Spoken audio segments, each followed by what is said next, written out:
You're watching How Leap. Let's make the battery icon and other elements bigger on your phone.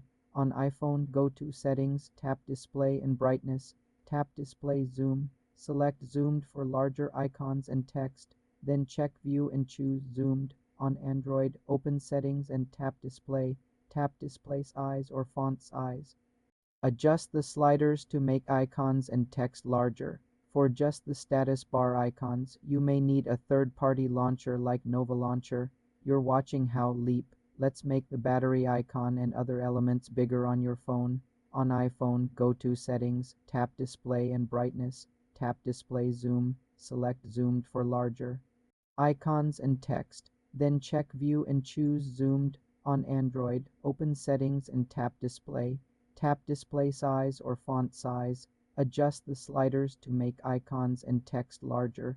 For just the status bar icons, you may need a third-party launcher like Nova Launcher.